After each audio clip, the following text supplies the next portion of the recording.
आज हम क्या पढ़ने वाले हैं बच्चों? प्लास्टिड के बारे में पढ़ने वाले हैं। क्या हम खाना बना सकते हैं क्या खुद से खुद का? बना सकते हैं? आप ये बना सकते हो? क्या तुम ग्लूकोज बना लोगे? अगर तुम खाना बना सकते हो तो फिर प्लांट से खाना लेने की जरूरत ही क्या है?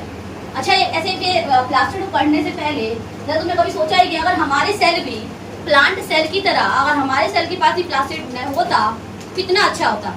जो हमें मेहनत करते हैं, मैं तुम्हें यहाँ पे आकर पढ़ा रही हूँ कुछ पैसों के लिए, सीधी सी बात है ना। तुम पढ़ रहे हो भविष्य में कुछ अच्छा करने के लिए, ताकि क्या कर सको तुम आप सको सीधा सीधा पैसा। और क्या करते हैं? खाना खाने के लिए तो करते हैं। हम पैसे कमाएंगे तो हम क्या करेंगे? खाना खाएंगे। तो मतलब सारा मसला तो प्लास्टिड का ही तो है। काश हमारे पास भी फिर क्या होता? प्लास्टिड होता और हमें भी इतनी मेहनत करनी पड़ती नहीं, क्योंकि हमारे सेल खाना बना रहे होते और हमें तुरंत तो इतनी मेहनत करनी ही नहीं पड़ती। तो उसी के बारे में पढ़ते हैं आज, उसी ऑर्गेनेल के बारे में पढ़ना है कि अगर ये हमारे पास होता तो कितना अच्छा होता। पर ऐसा कुछ नहीं है तो सपने को छोड़ देते हैं। ये किसके पास प्रेजेंट होता है? फिर प्लांट्स के पास होता है। इसीलिए देखो प्लांट्स ना मूव नहीं कर सकते हमारी तरफ। कैसे होते हैं? स्टेशनरी होते हैं, एक जगह पे रुके हुए होते हैं। तो भगवान ने बोला ठीक है भाई, मैं तुम्हें प्लास्टिड दे देता हूँ। तो मैं अकेला मैं चल नहीं सकता भगवान, मैं क्या करूंगा? मुझे कुछ तो ऐसा बोलो। तो बोला ठीक है मैं तुम्हें प्लास्टिड दे देता हूँ। तो उसके पास क्या है ऐसा? प्लास्टिड। वो कहीं जाता नहीं है लेकिन फिर भी अपना यूटिलाइजेशन जो अपना गुजारा है वो कर लेता है। कैसे कर लेता है? किसकी मदद से कर लेता है? और भगवान ने ये भी कहा कि मैं तुम्हें एक ऐसा वरदान भी दे देता हूँ कि तुम भले एक ही जगह पे खड़े हो लेकिन तुम इस जीवन यहाँ पे इस अर्थ पे रहने वाले हर एक प्राणी तुम पे ही डिपेंडेंट रहेंगे। बताओ ये बात गलत थी कि सही थी? सही है ना। मैं तो सिर्फ एक स्टोरी बता रही हूँ, एक हाइपोथेटिकल स्टोरी भगवान से रिलेटेड करके। तो मतलब प्लांट स्टेशनरी होता है लेकिन फिर भी वो हम सारे लिविंग ऑर्गेनिज्म हम क्या उस पे डिपेंडेंट है। किसके लिए डिपेंडेंट है? खाने के लिए डिपेंडेंट है। इतनी बात समझ आ गई मेरी? तो आज हम उसी ऑर्गेनिज्म के बारे में पढ़ने वाले हैं कि प्लांट अपना खाना कैसे बनाते हैं। फोटोसिंथेसिस प्रोसेस हमने बहुत सुना हुआ है। The process in which plant make food by the process of with the help of raw material like CO2, water and sunlight. ये सब पढ़ा है हमने कि मतलब प्लांट अपना खाना खुद बनाते हैं। किस प्रोसेस के थ्रू बनाते हैं? फोटोसिंथेसिस के थ्रू बनाते हैं। वो फोटोसिंथेसिस कैसे होती है, कहाँ पे होती है, आज हमें इसी के बारे में क्या करना है? पढ़ना है। अच्छा, आपने एक और चीज देखी है, जैसे मैंगो है वो येलो कलर का होता है लेकिन अनार है वो रेड कलर का होता है कि नहीं होता है? तो मतलब कुछ हमें ना फ्रूट्स भी कलर्ड मिलते हैं, वो भी किसकी मदद से? प्लास्टिड की मदद से। तो प्लास्टिड के ना कुछ टाइप होते हैं, वो पढ़ेंगे। कुछ कलरिंग प्रोवाइड करना, ऐसा नहीं कि सारे प्लास्टिड के भी टाइप होते हैं। अब सारे प्लास्टिड खाना नहीं बनाएंगे, कुछ प्लास्टिड कलर भी देते हैं, कुछ प्लास्टिड कलर तो नहीं दे रहे लेकिन वो स्टोरिंग का काम करेंगे, कुछ ना कुछ स्टोर करके रख रहे बाद के लिए। इतनी समझ आ गई बात? तो प्लास्टिड वाले ऑर्गेनेल के बारे में पढ़ने वाले हैं आज हम, जो कि एक इम्पॉर्टेंट टॉपिक मान सकते हो क्योंकि इसमें एक पार्ट आता है क्लोरोप्लास्ट, जो क्या बनाता है? खाना बनाता है by the process of photosynthesis. इतना क्लियर है? ठीक है, तो अब स्टार्ट करते हैं प्लास्टिड के बारे में। मैंने यहाँ कुछ लिखा है। अच्छा, इसको समझने से पहले ना मैं तुम्हें ना एक बात बताना चाहती हूँ कि मान लो ना कोई भी ऑर्गन, हमारा भी कोई भी ऑर्गन अगर बनता है ना तो उसको बनाने के लिए पहले से ही कोई ना कोई प्रिकर्सर सेल होता है। मान लो मेरी किडनी बनी होगी तो उस किडनी को बनाने के लिए कोई प्रिकर्सर सेल पहले से होगा जिससे वो किडनी बनी होगी। क्या मेरी इतनी कई बात समझ आई कि मतलब कोई भी ऑर्गन या ऑर्गेनल बन रहा होता है तो उसे बनाने के लिए कोई ना कोई एक सेल होता है। तो प्लास्टिड भी अपने आप नहीं आ गया। प्लास्टिड को बनाने के लिए इसके प्रिकर्सर सेल से प्रिकर्सर कोई ना कोई सेल था जिसकी मदद से प्लास्टिड बनाया गया है। तो प्लास्टिड को बनाने वाला प्रिकर्सर सेल कौन सा है? क्या लिखा है मैंने यहाँ पे? प्लास्टिड को बनाने वाला प्रिकर्सर सेल का नाम है क्लोरोप्लास्टिड। क्या नाम है? क्लोरोप्लास्टिड। अगर कभी क्वेश्चन आ जाए कि कौन सा सेल है जो आगे जाके प्लास्टिड को बनाता है तो वो कौन सा सेल है? क्लोरोप्लास्टिड है। वो भी एक ऑर्गेनिक टाइप होगा। अब पता है वो भी एक प्लास्टिड ही लेकिन वो डेवलप्ड नहीं है बेचारा। अब मान लो किसी प्लास्टिड ने ना कुछ डेवलप, मतलब उसने ना ग्रीन पिगमेंट ले आया तो क्लोरोप्लास्ट बन गया, कोई स्टोर करके काम करने लग गया तो वो ल्यूकोप्लास्ट बन गया। मतलब ऐसे ही ना ये आगे जाके अलग अलग प्लास्टिड बना लेता है। तो क्लोरोप्लास्टिड आगे जाके हर टाइप के प्लास्टिड को बनाएगा। तो प्रिकर्सर क्या है प्लास्टिड के लिए? क्लोरोप्लास्टिड है। क्या इतनी बात कही हुई समझ आ गई? अब जो ये प्लास्टिड है प्लांट सेल के अलावा और कहाँ पाया जाता है? देखते हैं। ये प्लांट सेल के अलावा पाया जाता है प्रोटिस्टा में और पाया जाता है यूक्लिनॉइड्स में। अब प्रोटिस्टा क्या होता है आपको नहीं जानना, आप इसको 11th क्लास में पढ़ोगे। प्रोटिस्टा बस एक किंगडम है जो प्लांट के अंडर ही आती है। प्लांट भी पता है धीरे धीरे डेवलप होती है। जो आजकल हमें फूल वाले जो प्लांट दिखते हैं, बड़े बड़े प्लांट दिखते हैं, ये पहले इतने डेवलप नहीं थे। पहले ये बहुत ही छोटे थे। सबसे छोटे का था एल्गे। पहले देखो प्लांट की ना, अगर मैं एक फर्दर डेवलपमेंट, जैसे हम ना पहले क्या थे, बंदर थे। कहा जाता ना कि हमारे पहले टेल थी, हम ऐसे झुके हुए थे, हम किसकी तरह दिखते थे, चिंपांजी वगैरह की तरह दिखते थे, ऐसा कहा जाता है ना। तो ऐसे ही प्लांट पहले डेवलप नहीं थे, वो भी कैसे प्रेजेंट थे, छोटी फॉर्म में प्रेजेंट थे। तो सबसे छोटी फॉर्म क्या है प्लांट की, एल्गाई। फिर वो डेवलप करके क्या बन गया, ब्रायोफाइटा, फिर टेरिडोफाइट, फिर जिम्नोस्पर्म और फिर एंजियोस्पर्म। आपको इनमें से कुछ भी याद नहीं रखना, पर बस मैं आपको समझाने के लिए कि जो आपको ये हाई डेवलप्ड प्लांट्स दिखते हैं ना, आम का पेड़ दिखता है, ठीक है, किसी फूल का प्लांट दिखता है बड़े बड़े, वो एकदम से नहीं आए, वो एकदम से डेवलप हो कर आए हैं। तो सबसे पहले प्लांट में क्या आया था, एल्गाई आया था। क्या आया था, एल्गाई। फिर क्या आया था, ब्रायोफाइटा। क्या आया था फिर, ब्रायोफाइटा। फिर आया था टेरिडोफाइटा, फिर आया जिम्नोस्पर्म, और फिर जाकर के आया एंजियोस्पर्म आया था। फिर क्या आया था, अभी हम जो बात करने वाले हैं ना, ये प्लास्टिड, ये एंजियोस्पर्म में पाया जाता है और जिम्नोस्पर्म में भी पाया जाता है। क्या इतनी बात क्लियर हो गई। तो अब एंजियोस्पर्म कौन होते हैं, फ्लावर बियर करने वाले लोग। आप ऐसे आसपास अपने प्लांट देखते हो जो फ्लावर बियर करते हैं, तो उसे बोलते हैं एंजियोस्पर्म्स बोलते हैं। क्या बोलते हैं उसे, हाँ, एंजियोस्पर्म्स। और कुछ प्लांट ऐसे होते हैं जो सीड बियर करते हैं, जिसमें सीड होता है, जैसे फ्रूट वाले प्लांट है, उसको हम बोलते हैं जिम्नोस्पर्म। क्या बोल देते हैं उसे, हाँ, जिम्नोस्पर्म। आपने आम का पेड़ देखा है, ये सब जिम्नोस्पर्म्स हैं, ठीक है। आपने फूल वाले प्लांट देखे हैं, उसे हम बोलते हैं एंजियोस्पर्म बोलते हैं। इतना क्लियर। तो हमें सब में क्या मिलेगा, प्लास्टिड मिलेगा, ठीक है।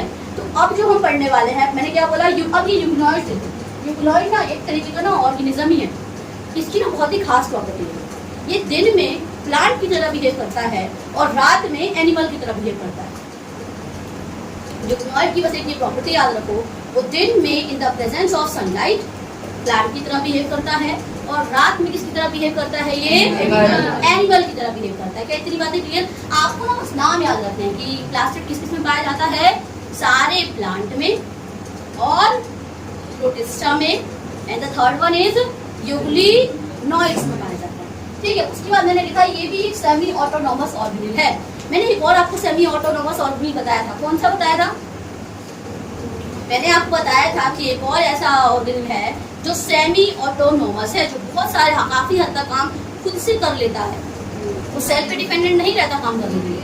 कौन सा था वो, जिसके खुद का डीएनए और वो था राइबोसोम था, माइटोकॉन्ड्रिया। इसके बाद भी खुद का क्या होगा, डीएनए और राइबोसोम होगा। क्या होगा, डीएनए होगा और खुद का क्या होगा, इसीलिए क्या बना पा रहा होगा, प्रोटीन बना पा रहा होगा। अपने अपने यूटिलाइजेशन के लिए ये खुद से क्या बना लेता है, और डीएनए है तो खुद को खुद ही कंट्रोल करेगा, इसीलिए क्या कर सकता है, इसीलिए इसको हम क्या कह देते हैं, सेमी ऑटोनॉमस ऑर्गेनिल।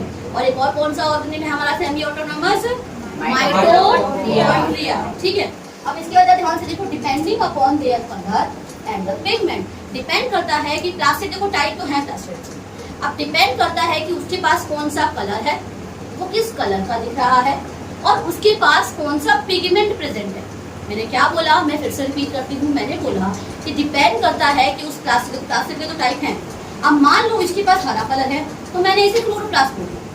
मान लो ये वाला मेरा कलरलेस है तो मैंने इसे ल्यूकोप्लास्ट बोल दिया, ठीक है। अब मान लो जो तीसरा वाला टाइप है उसके पास हरे को छोड़ के बाकी सारा कलर, पीला है, लाल है, सारा कलर लेकिन हरे को छोड़कर है, तो उसको मैंने क्रोमोप्लास्ट बोल दिया। क्या बोल दिया उसे मैंने, chromoplast. Depending upon the colour and the pigment, उसके पास कौन सा प्रेजेंट है, इसके बेसिस पे हमने क्लोरोप्लास्टिड को कितने टाइप में बांटा है, 3 बांटा है। कौन कौन से हैं, 3 टाइप। पहला है आपका क्लोरोप्लास्ट, जिसके बारे में आपने काफी सुन रखा होगा, यही क्लोरोप्लास्ट खाना बनाता है, इसके बारे में सुना था। उसके बाद सेकंड वन क्या है, ल्यूकोप्लास्ट, दूसरा क्या है, ल्यूकोप्लास्ट, और तीसरा क्या है, क्रोमोप्लास्ट। क्रोमो का मतलब ही होता है कलर, क्रोमो मतलब क्या होता है, और ल्यूको मतलब होता है व्हाइट। ल्यूको मतलब क्या होता है, या तो ल्यूकोसाइट मतलब WBC को कहते हैं, एरिथ्रोसाइट मतलब RBC होता है। तो ल्यूको वर्ड तो वहाँ पे भी आ रहा है, इसलिए किसको बोला था, व्हाइट ब्लड सेल्स को बोला था ना ल्यूकोसाइट। तो देखो ल्यूको आ गया, ल्यूको मतलब क्या होता है, व्हाइट होता है। और क्लोरोप्लास्ट आपने बहुत सुना है, इसके बाद एक पिगमेंट होता है ग्रीन कलर का, जिसे हम कौन सा पिगमेंट कह देते हैं, क्लोरोफिल पिगमेंट कह देते हैं। तो एक एक करके ना इनके बारे में जानते हैं। क्लोरोप्लास्ट के पास कुछ पिगमेंट होता है, ग्रीन कलर का पिगमेंट होता है, या इसको आप फोटोसिंथेटिक पिगमेंट भी कह सकते हो। क्यों, क्योंकि ये फोटोसिंथेसिस में हेल्प करता है। उस पिगमेंट का नाम क्या है, क्लोरोफिल नाम है। तो क्लोरोप्लास्ट के पास एक ग्रीन पिगमेंट होता है जिसका दूसरा नाम फोटोसिंथेटिक पिगमेंट है। उसे हम क्या बोल देते हैं? क्लोरोफिल बोल देते हैं। क्या बोल देंगे उसे हम? क्लोरोफिल बोल देंगे। अब ना ये क्या कराएगा?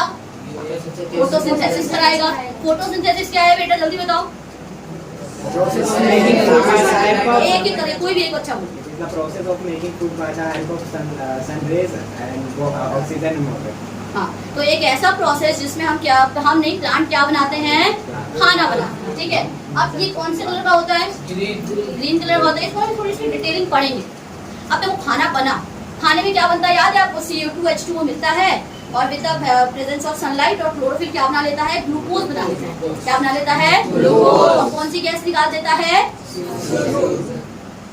प्लांट CO2 निकालेगा, हम लेंगे ना तो O2 निकालेगा ना, पूरा सूत्र याद रखो। ठीक है, अब ल्यूकोप्लास्ट को देखते हैं। ठीक है, इसकी डिटेलिंग अभी करेंगे लास्ट। ल्यूकोप्लास्ट, ल्यूको मतलब व्हाइट, तो ये कलरलेस होता है। ये कैसा होता है? ल्यूकोप्लास्ट आपका एक कलरलेस प्लास्टिड है। कैसा प्लास्टिड है? कलरलेस प्लास्टिड है। अब ये ना स्टोरिंग में हेल्प करता है। अब इसके पास कलर तो नहीं है जो कलर देगा किसी को, है ना? ये खाना बनवा रहा होगा तो ये कुछ काम नहीं करता, ये कलरलेस होता है, लेकिन ये क्या करता है? स्टोर कराता है। क्या कराता है? कुछ ना कुछ स्टोर कराएगा। क्या स्टोर कराता है? ध्यान रखना। इसके भी 3 टाइप है ऑन द बेसिस ऑफ ये क्या स्टोर करना है। ठीक है, पहला है एल्यूरोप्लास्ट। आपको सबकी लास्ट में प्लास्ट लगाना है। Aleuroplast, elaioplast and the third one is amyloplast. मैंने क्या क्या बोला दोबारा रिपीट करो। अमाइलोप्लास्ट है, एलियोप्लास्ट है और पहला वाला क्या था? एल्यूरोप्लास्ट। ठीक है, एल्यूरोप्लास्ट आपका प्रोटीन को स्टोर कर रहा है। ठीक है, एलियोप्लास्ट आपका फैट को स्टोर कर रहा है और जो आपका अमाइलोप्लास्ट है वो कार्बोहाइड्रेट या स्टार्च को स्टोर कर रहा है। कार्बोहाइड्रेट की ही छोटी फॉर्म स्टार्च होती है। कार्बोहाइड्रेट की ही छोटी फॉर्म क्या है? स्टार्च। स्टार्च तो और छोटी हो गई, ग्लूकोज फिर स्टार्च। इतनी बात समझ आ गई मेरी? ठीक है, तो ल्यूकोप्लास्ट में जो मेन याद रखने वाला तो वो यही है और इतना ही है। अब अगर इसका फंक्शन आ जाए तो क्या बोलोगे? It helps in the storing of various various useful substances. It is of different type on the basis of their storing material. They are of 3 types. First one is aleuroplast, which stores protein. Second one is elioplast, which stores fat. And the third one is amyloplast. Amyloplast. M की तरह लग रहा है but वो M है. Third one is amyloplast, which stores carbohydrate, which is basically is starch. ठीक है, इतना समझ आ गया। अब थर्ड देखो, थर्ड क्या है? क्रोमोप्लास्ट। थर्ड क्या है? क्रोमोप्लास्ट। मतलब क्या होता है? कलर। क्रोम मतलब क्या होता है? कलर होता है। तो क्रोमोप्लास्ट एक कलर प्लास्टिक है। अब देखो तुमको फल का जो कलर दिखता है, पत्ते दिखते हैं अलग अलग कलर के, वो किसकी मदद से दिखते हैं? क्रोमोप्लास्ट। तुमको पता है, तुम्हें एक चीज बताऊं मैं, अब ना पत्ता अगर हरा दिख रहा है तो उसके अंदर कौन सा कलर पिगमेंट है? क्लोरोफिल। अगर कोई पत्ता हरा दिख रहा है तो उसके अंदर कौन सा पिगमेंट प्रेजेंट है? क्लोरोफिल। अगर कोई पत्ता पीला दिख रहा है या लाल दिख रहा है, या अगर किसी फ्रूट का कलर पीला है या लाल है, तो इसका मतलब उसके पास कुछ अलग पिगमेंट है। देखो, पिगमेंट ही डिसाइड करता है कि उस पत्ते का, उस फ्रूट का या उस सब्जी का कलर कैसा रहेगा। इतनी बात समझ आ गई मेरी? तो depending upon the pigment present on the type of plastid, depend करता है कि उस प्लास्टिड के पास कौन सा पिगमेंट प्रेजेंट है, उसी की बेसिस में क्या डिटरमाइन होता है? कलर। अब ना पिगमेंट्स क्या है? क्लोरोफिल है, दूसरा पिगमेंट ज़ैंथोफिल है और तीसरा पिगमेंट क्या है? कैरोटीनॉइड। जो क्लोरोफिल होगा और पिगमेंट क्या है? ज़ैंथोफिल। और अगला क्या है? तो आपका जो ज़ैंथोफिल है, ठीक है, और जो कैरोटीनॉइड है, इसमें जो कैरोटीनॉइड है ये रिस्पॉन्सिबल है येलो और रेड कलर के लिए। कौन से कलर के लिए? और ये वाला रिस्पॉन्सिबल है ब्राउन कलर का। देखा, पत्ते ब्राउन से भी हो जाते हैं, तो मतलब उसमें ज़ैंथोफिल पिगमेंट है। कुछ पत्ते येलो हो गए, मान लो किसी फ्रूट का कलर कैसा हो गया? येलो है, तो इसको मतलब उसके अंदर कौन सा पिगमेंट है? कैरोटीनॉइड। और प्लस कौन सा प्लास्टिड के अंदर होगा? ये प्लास्टिड का नाम बताओ? क्रोमोप्लास्ट। क्रोमोप्लास्टिड है, क्रोमोप्लास्ट। ठीक है, क्रोमोप्लास्ट प्लास्टिड वाला। इतनी बात मेरी कही हुई समझ आ गई। क्रोमोप्लास्ट कलर के लिए रिस्पॉन्सिबल रहेगा। इसके पास कुछ पिगमेंट होते हैं जैसे ज़ैंथोफिल और कैरोटीनॉइड, ये येलो और रेड के लिए है और ये ब्राउन के लिए रिस्पॉन्सिबल है। अब ना ये फ्रूट को, लीफ को और वेजिटेबल को क्या दे रहा होगा? कलर। तो यहीं से इसका फंक्शन भी क्लियर हो गया और इसकी डिटेलिंग भी क्लियर हो गई। अब जो हमें पढ़ना है, अच्छा एक और चीज, फोटोसिंथेसिस का वो ग्लूकोज बना होगा, C6H12O6 का फॉर्मूला है। क्या होता है इसकी इक्वेशन? से बोला जाएगा फोटोसिंथेसिस, किसी को याद है? कि फोटोसिंथेसिस की जो इक्वेशन है किसी को याद है? CO2, हम जो CO2 छोड़ते हैं प्लांट वो ले लेते हैं, और क्या देते हैं हम प्लांट को? पानी देते हैं, CO2 प्लस H2।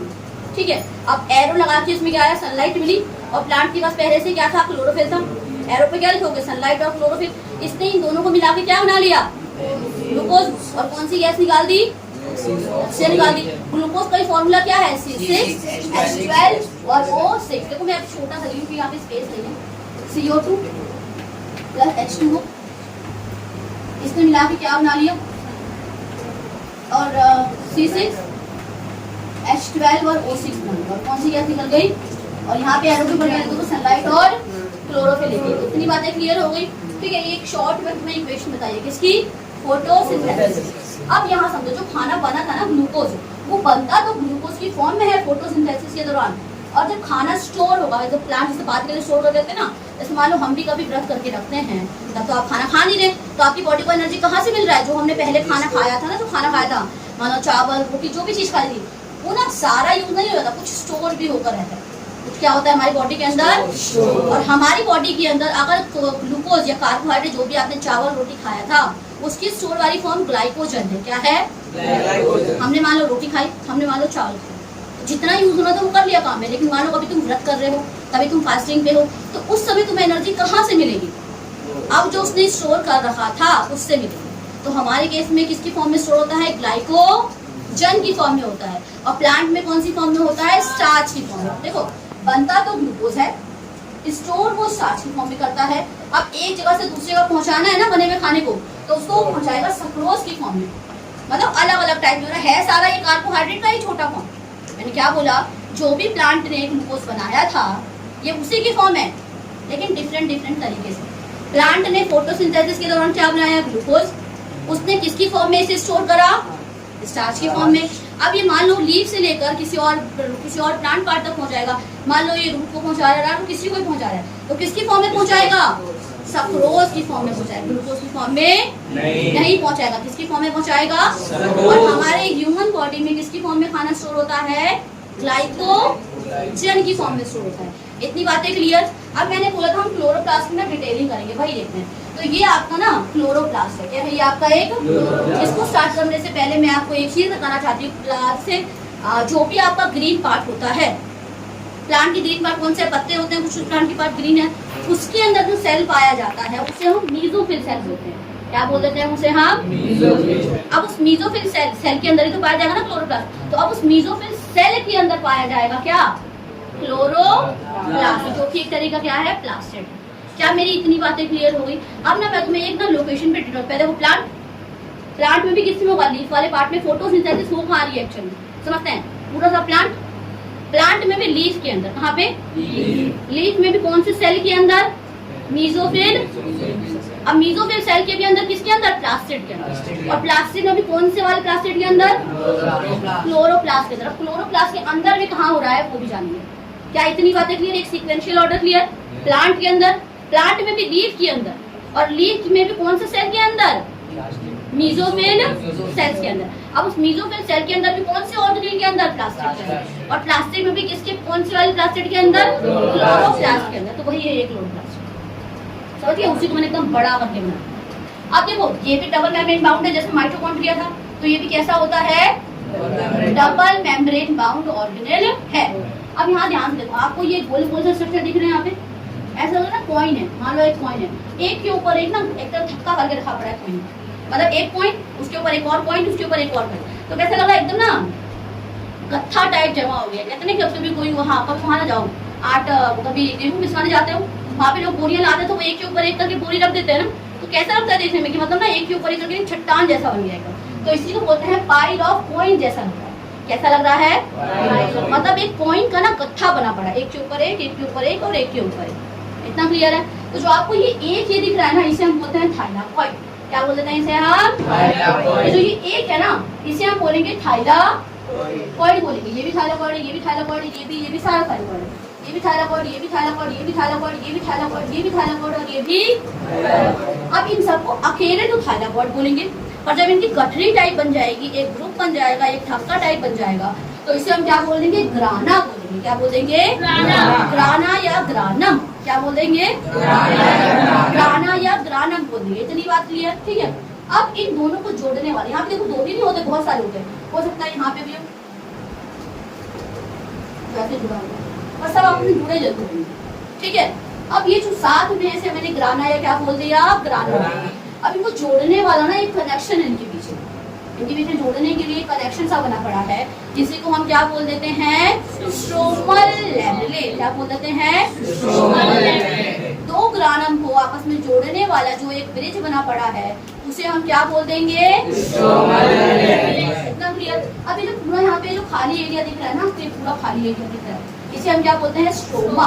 क्या बोल देते हैं? स्ट्रोमा।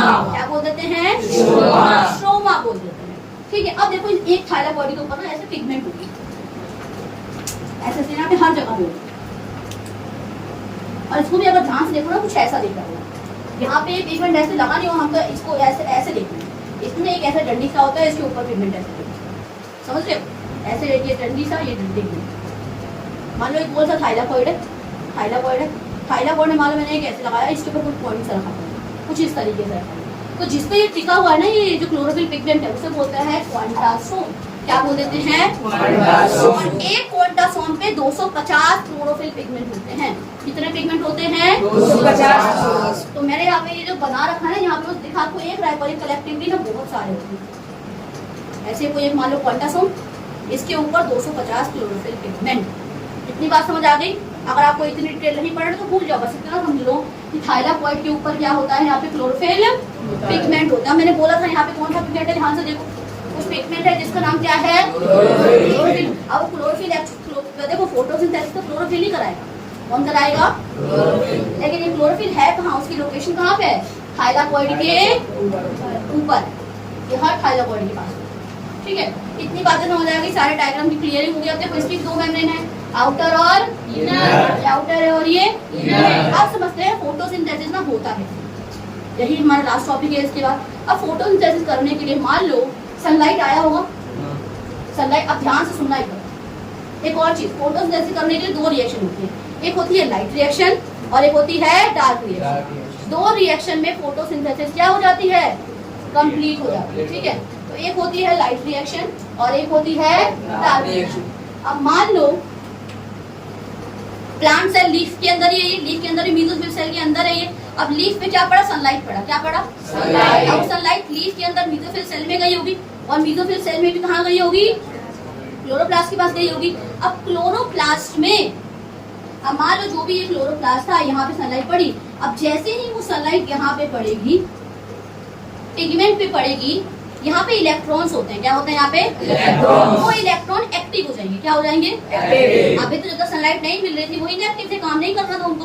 तो जैसे ही इसको सनलाइट मिलेगी, इसके इलेक्ट्रॉन क्या हो जाएंगे, एक्टिव हो जाएंगे, क्या हो जाएंगे, एक्टिव। वो काम करने लग जाएंगे, और जैसे ही वो इलेक्ट्रॉन एक्टिव होंगे, वो तुरंत क्या बना लेंगे, एटीपी बना लेंगे। क्या बना लेंगे, एटीपी। तो पहले स्टेप में क्या हुआ था, कपड़ा दिखाना वहां से। तो पहले स्टेप में क्या हुआ था, मान लो कौन सा रफ करूँ, ये वाला रफ कर दूं क्या, कर दूं रफ, लिख लिया ना, इधर देखो, थोड़ा सा ध्यान से देखो, ठीक है। अब देखो फर्स्ट स्टेप में क्या हो रहा है, फर्स्ट स्टेप में क्या आई, सनलाइट आई, तो इलेक्ट्रॉन क्या हो गया, एक्टिव हो गया। दूसरे स्टेप में क्या होगा, जैसे ही इलेक्ट्रॉन एक्टिव होगा, वो क्या बना लेगा, एटीपी बनाएगा और NADPH बनाएगा। क्या बना लेगा, एटीपी बना लेगा और NADPH एनर्जी बनाएगा ना। और जैसे ही एटीपी या NADPH बनेगा, और सेल के अंदर भर भर के पानी भर हुआ है, क्योंकि तुमने प्लांट को क्या दे रखा है, पानी दिया है ना। मान लो रेन से आ गया, तुमने दे दिया, तो इस सेल के अंदर क्या होगा, वाटर होगा। तो जैसे ही एटीपी बनेगी ना बेटा, वैसे ही पता है जो पानी मौजूद है ना सेल के अंदर, स्टोमा मतलब इस थाइलाकॉइड के अंदर, चाहे कहीं पे भी, तो ये क्या करेगा, उस वाटर को ना तोड़ देगा। क्या करेगा, वाटर को तोड़ के वो बना देगा H2 और O2 बना देगा। और जो O2 ये बना है, ये बाहर निकल जाएगा। तो कौन ले लेगा फिर, हम ले लेंगे। क्या इतनी बात समझ आई, इतनी। ये क्या है, लाइट रिएक्शन। क्या है ये, लाइट रिएक्शन। इसकी मदद से हो रहा है, ये लाइट की मदद से हो रहा है। देखो जैसे ही लाइट आया, अब ध्यान से समझो हो क्या, थाइलाकॉइड, थाइलाकॉइड के ऊपर ये क्या है, बताओ ना, थाइलाकॉइड के ऊपर ये क्या है, क्लोरोफिल पिगमेंट है, इस पे लाइट पड़ी, जैसे ही लाइट पड़ी ये इसके इलेक्ट्रॉन्स क्या हो गए, एक्टिव हो गए, और उसने क्या बना लिया, एटीपी, और एडीपी बेस बना लिया। और जैसे ही एटीपी बनी, जितना भी सेल के अंदर क्या था, पानी था, उसने क्या करा, उसको तोड़ दिया, क्या हाइड्रोजन और ऑक्सीजन। जो ये ऑक्सीजन बनी वो बाहर निकल जाएगी सेल के, उसे कौन ले लेगा फिर, किसी को मैंने क्या बोल दिया, लाइट रिएक्शन बोल दिया। क्या बोल दिया इसे मैंने, लाइट रिएक्शन। अब डार्क रिएक्शन देखो, लाइट रिएक्शन कहाँ हो रही है, थाइलाकॉइड के अंदर, जो पानी है वो इसी के अंदर पानी है, तो सब कुछ यही टूट रहा, अभी कोई भी काम स्ट्रोमा में नहीं। अब डार्क रिएक्शन कहाँ होती है, स्ट्रोमा के अंदर होती है। अब स्ट्रोमा में क्या होगा, मान लो सेल क्या ले रहा है, CO2 ले रहा है, जो हम लोगों ने as a by product CO2 निकाली है वो किसने ले ली है, सेल ने ले ली है। तो यहाँ देखो और यहाँ समझो, जो CO2 हमने दी थी, जो ह्यूमंस ने CO2 निकाली थी, डार्क रिएक्शन देखते हैं, जो ह्यूमन ने जो CO2 निकाली थी वो किसने ले ली थी, प्लांट में भी कहाँ गई होगी, लीव्स के पास गई होगी, लीव्स में भी कहाँ, क्लोरोप्लास्ट में। यहाँ पे क्या है, एक तरीके से CO2 क्या आया, CO2। क्या स्ट्रोमा के पास पानी नहीं होगा, होगा। तो अब ये CO2 वाटर के साथ मिलेगा, इसके साथ मिलेगा वाटर के साथ। अब जरा ये रिएक्शन याद करो, CO2 मिली वाटर, क्लोरोफिल इसके पास था ही था, और सनलाइट मिल रही थी, है ना, और क्या बना लेगा ये, ग्लूकोज बना लेगा। तो CO2 उसको मिल रही है, वाटर इसके पास है ही है, और अभी क्या बना लेगा, C6H12 और वो 6 बना लेगा। इतना समझ आ गया। और एक और क्या चीज बना लेता है, ये ऑक्सीजन भी बना देता है। क्या इतनी बात समझ आ गई। स्ट्रोमा के अंदर जो होता है वो है डार्क रिएक्शन, और जो थाइलाकॉइड के अंदर होता है उसे क्या बोल देते हैं, लाइट रिएक्शन। तो फोटोसिंथेसिस कैसे होती है, आपने बचपन से क्या पढ़ा है कि फोटोसिंथेसिस में खाना बनता है, कहाँ बनता है, क्लोरोप्लास्ट के अंदर बनता है। कौन सा पिगमेंट बनाता है, तो क्लोरोफिल बनाता है, और कौन से सेल के अंदर होता है, तो मेसोफिल सेल के अंदर होता है। तो आज आपने ये भी सीख लिया होगा कि खाना अगर वो बन रहा है ना ग्लूकोज, तो कैसे बन रहा है। आप सबको ये समझ आ गया, जोर से बोलो, आ गया तो ठीक है। तो देखो ये क्लियर, ये क्लियर, ये क्लियर। अब मैंने यहाँ पे एक बात लिखी, ऑल आर इंटर कन्वर्टिबल। जो प्लास्टिक के जो 3 टाइप होते हैं ये आपस में कैसे होते हैं, मतलब आप ना इसको इसमें बदल सकते हो, इसको इसमें बदल सकते हो, और इसको इसमें। पता है क्योंकि देखो मैं क्लोरोप्लास्ट से ना कलर वाला हटा दो तो ये ल्यूकोप्लास्ट बन जाएगा, इसमें कलर ऐड कर दो तो ये हरा कलर ऐड कर दो तो क्लोरोप्लास्ट बन जाएगा, तो अलग अलग कलर ऐड कर दो तो क्लोरोप्लास्ट बन जाएगा। तो पता है ये सब बने कैसे होंगे। मान लो ये प्लास्टिड है जो अभी डेवलप नहीं हुआ है, मान लो ये प्रोप्लास्टिड है, क्या है ये, अभी है ऑर्गेनिकली है, लेकिन अभी तक ये डेवलप नहीं हुआ। मान लो इसने डेवलप करके अपने अंदर एक हरा पिगमेंट डेवलप कर लिया, क्या डेवलप कर लिया, क्लोरोफिल ले आया, तो ये क्या बन जाएगा, क्लोरोप्लास्ट बन जाएगा। मान लो ना इसके अंदर इसने ना स्टोरिंग का काम करना शुरू कर दिया, तो ये क्या बन जाएगा, ल्यूकोप्लास्ट बन जाएगा। सारे ना प्रोप्लास्टिड से ही बने। मान लो इसने अपने अंदर ज़ैंथोफिल और कैरोटीनॉइड पिगमेंट ले आएगी, तो ये क्या बन जाएगा, अब ये क्रोमोप्लास्ट बन जाएगा। क्या इतनी सारी बातें क्लियर। प्लास्टिड क्या होता है, इसके कितने टाइप होते हैं, सारे टाइप के फंक्शन, सारे टाइप की डिटेलिंग, और क्लोरोप्लास्ट की भी डिटेलिंग, प्लस खाना कैसे बनता है वो भी समझ आ गया हमें। फोटोसिंथेसिस की 2 रिएक्शन थी, लाइट और डार्क। लाइट में सिर्फ क्या हो रही है, फोटोलिसिस ऑफ वाटर। क्या हो रहा है, फोटोलिसिस। देखो समझो होता क्या है, फोटो मतलब लाइट, फोटो मतलब क्या है, लाइट, और लिसिस मतलब है टूटना। लिसिस मतलब लाइट की प्रेजेंस में क्या टूट रहा है, वाटर है, तो टूट रहा है। तो लाइट रिएक्शन में क्या हो रहा है, फोटोलिसिस ऑफ वाटर। अब वो तुमसे फंक्शन पूछे, क्लोरोप्लास्ट के फंक्शन बता दो। तो एक तो पहला फंक्शन क्या है, खाना बनाएगा, एटीपी भी बना रहा है, ठीक है। और दूसरा भी काम क्या कर रहा है, ये जो भी ऑक्सीजन भी दे रहा है, क्या दे रहा है, एज अ बाय प्रोडक्ट क्या दे रहा है, वो ऑक्सीजन। तो इतने सारे फंक्शन क्लियर नहीं हुआ क्लोरोप्लास्ट के। बाकी की ये भी तो सिर्फ फंक्शन के लिए, ल्यूकोप्लास्ट में इसकी फंक्शन ही तो है तरीके से कि फैट की स्टोरिंग करा रहा है, प्रोटीन की करा रहा है, स्टार्च की करा रहा है, या कार्बोहाइड्रेट कह लो। इसमें क्या कहोगे, जो कलर प्रोवाइड करता है लीफ को, फ्रूट्स को, और बाकी सारे उसको, ठीक है। पूरा टॉपिक क्लियर अच्छे से ना, ठीक है। देखो ऑलमोस्ट हमारा ये टॉपिक जो था वो कवर हो गया है। इसमें एक बात रह गई थी, क्या रह गई है, मैंने क्या बोला था, CO2 एटमॉस्फेयर से आ रहा है और वाटर स्ट्रोमा में ऑलरेडी प्रेजेंट है, तो दोनों आपस में कंबाइन करेंगे, तो अपने आप कंबाइन नहीं करते। इसे कंबाइन करने के लिए यहीं पे एक एंजाइम होता है। क्या होता है यहाँ पे, एंजाइम का नाम क्या है, रुबिस्को। क्या नाम है, रुबिस्को नाम का एंजाइम आता है। तो क्या करता है, CO2 किसके साथ जोड़ देता है, वाटर के साथ जोड़ देता है। किसके साथ जोड़ेगा, वाटर के साथ। और क्या बना देगा, ग्लूकोज बनाते हैं, ठीक है। और उसके बाद जो ग्लूकोज है वही प्लांट इस्तेमाल करते हैं, बनाएंगे ग्लूकोज की फॉर्म में, स्टोर होता है स्टार्च की फॉर्म में, और ट्रांसपोर्ट किसकी फॉर्म में वो आता है पार्ट में, सक्रोज की फॉर्म में या सुक्रोज बोलते हैं, ठीक है।